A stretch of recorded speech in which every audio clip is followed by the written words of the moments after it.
Hello everyone, it's Dylan from Yugioh Everything, and welcome back to another Yu-Gi-Oh! VRains episode review. This time we will be going over episode 92 of Yu-Gi-Oh! VRains, the beginning of the longly awaited and anticipated duel between Kusanagi and Yusaku. Honestly, a duel that I was not even sure we were going to get. Of course, it was kind of foreshadowed to us in the opening 2, which started way back during episode 47, so this has been in the works for quite a while, and I have to say the episode did not disappoint. General impressions, I really like the episode, I like pretty much every episode, but this is a duel that I personally have wanted to see for so long, and as soon as Jin was taken hostage by Bowman and basically kidnapped by Bowman at the very beginning of the season, and he joined forcibly Lightning and that team, I always had a feeling that this duel was going to happen because it just made sense.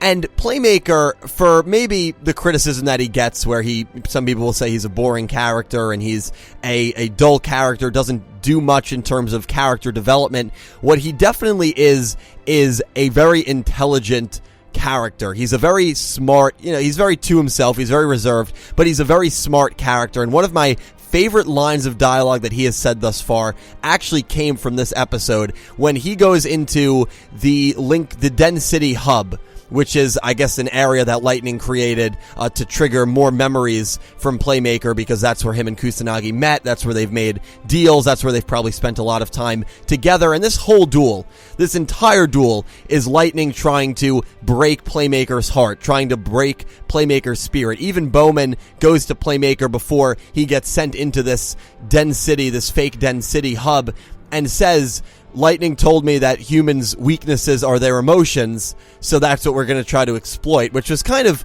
strange. I'm not sure why Bowman even went to, kind of warn Playmaker that something was about to happen in terms of, a high emotional, very difficult duel. I don't know if that was more of the mind games that Lightning wanted to play. I'm sure Lightning was aware that Bowman went. Speaking of Bowman, there was actually a really interesting exchange him and Lightning had that makes me wonder how this is all going to play out in terms of Jin and Kusanagi's life, because that's what I love about this duel too.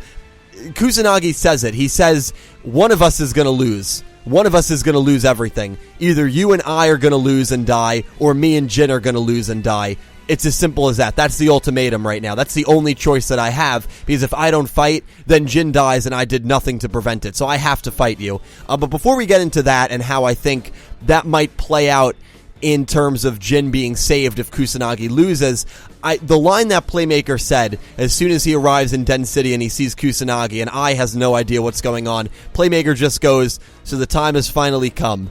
And I loved that line because it shows that Playmaker, he thinks about every single possibility, and he knew damn well that there was a great possibility that Lightning was going to use Jin as bait to get Kusanagi to go against him or to go against the team, and that is exactly what happened. So while Playmaker can be a lot more reserved and is definitely the most reserved Yu-Gi-Oh! Protagonist we have ever seen, he's not dumb. He is not. He is a very intelligent character, and I loved that line from him. And, I really didn't have any idea what was happening until it was kind of explained and laid out in front of him. But as I just alluded to, this is a do-or-die duel. Either Kusanagi and his brother are going to die, or Playmaker and I are going to die, which makes it very difficult to predict. Now, I do believe Playmaker probably will win only because it's Playmaker. And if that happens, I had originally thought, well, Kusanagi will lose, he'll probably die or something will happen to him, but I doubt Lightning would actually get rid of Jin's consciousness. But I loved that they showed us this scene, which I thought was one of the most interesting scenes of the episode, where Lightning and Bowman are conversing with each other, and Bowman says, if Shoichi loses, are you actually going to destroy Jin's consciousness? And Lightning doubles down and goes, yes. I genuinely thought he was bluffing about it when he said it to Shoichi, but he says yes. Right, he goes, I just wanted to get the exact line, he goes, the fact that he couldn't save Kusanagi, his best friend's loved one, will absolutely destroy him. Am I wrong?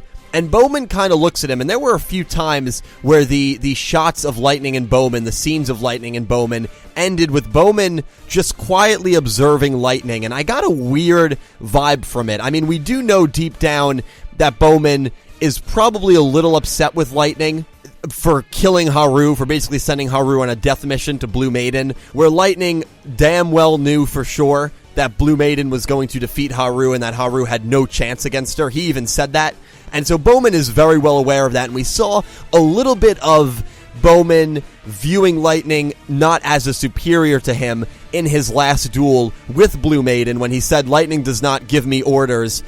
At the end of the day, I am the one who is going to, ascend Lightning and all of the Ignis and humanity. So I just wonder if Bowman is maybe, if Shoichi loses, if Bowman is going to be responsible for preventing Lightning from wiping away Jin's consciousness. Because remember, it's Shoichi's younger brother, and Bowman, it's exactly what happened to his younger brother, where he lost his younger brother. So I wonder if there will be some scene where Bowman is actually responsible for saving Jin Kusanagi's life, in essence, and his consciousness. I just got that vibe. That's one wild card that this episode gave us. Another wild card was that Kusanagi, who just like Yusaku, is not a dumb character, also knew that this could happen. He also knew that Lightning might force him, and as Revolver said, use dirty tactics to get him to fight against Yusaku, and so he sends the lieutenants some sort of program that's unfinished. I'm sure he was trying to finish it, and he just got sidetracked with things, or maybe he was in the middle of coding it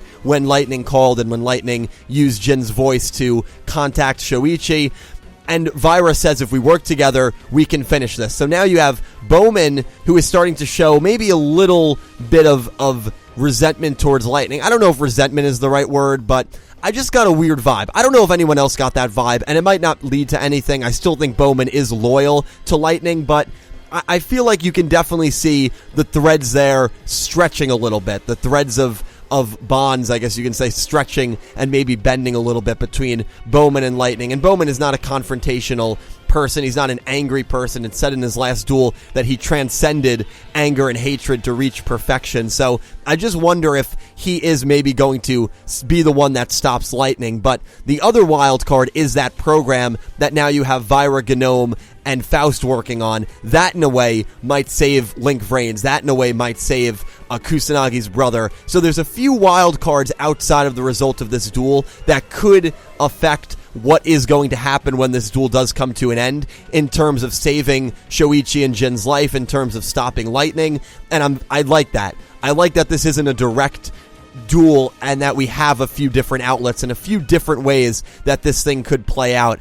And I really think it's difficult to say which way it's going to go, but I was very surprised at how hesitant he was in this duel. And it honestly caught me off guard. Maybe it shouldn't have, because when I reflected on it, I thought, well, this is the character in Shoichi that means the most to Yusaku. This is the human being that means the most to him. We don't know where his parents are. We don't know if he even has parents. And his relationship with Ai has improved as the show has gone on, but I still wouldn't say that he views Ai as more of a friend than Kusanagi. Meanwhile, Kusanagi is fighting the same fight that Yusaku is. He's fighting for the person that he cares about the most, and that's Jin. So Yusaku is battling for a character that he cares about the most, and that's why he's so torn, because he knows that by losing, he makes good on his promise. His promise was to save Jin. And literally, Shoichi yells at the beginning of this duel, "Lose for Jin," which I love that line, and I love the intensity that Shoichi brought. And maybe there will be a few people that criticize Kusanagi, as I did in this duel, for fighting against Yusaku, for fighting against Playmaker, the character that has done everything for him in this show, besides the hacking part. But he's fought for him the entire show. He has put his life, his neck on the line numerous times for him. He has gone out of his way. His entire purpose these last few years has been to save Jin, Shoichi's brother. So maybe there's room for criticism there, but honestly, I really don't blame Kusanagi for fighting Playmaker, because what else are you going to do? You can't willingly let your brother die, and I already talked about it when these summaries came out, and I said the sad truth is that they are only friends because of Jin.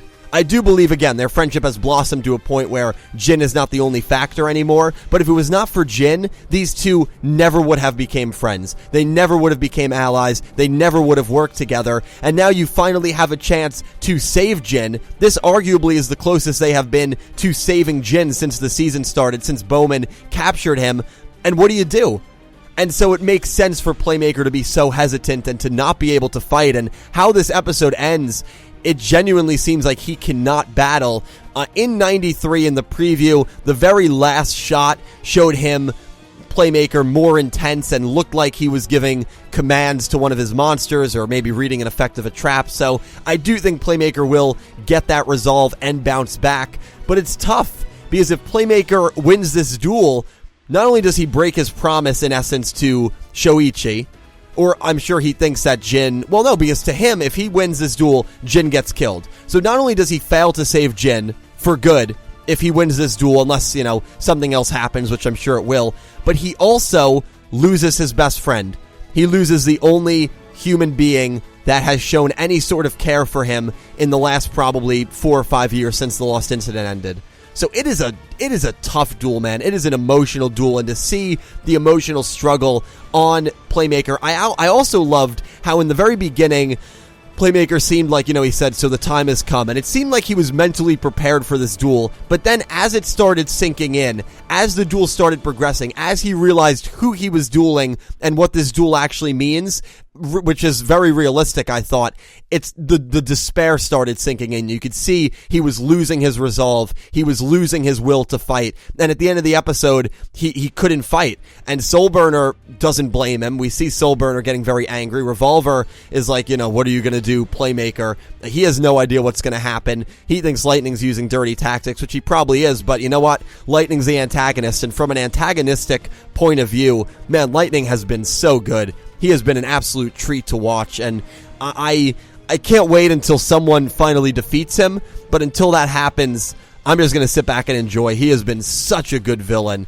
I can't wait for someone to just obliterate him, but that's what you want your villain to be. You want your villain to be hated by most people, because if they're hated by most people, that probably means they're doing a good job. So Lightning has been great.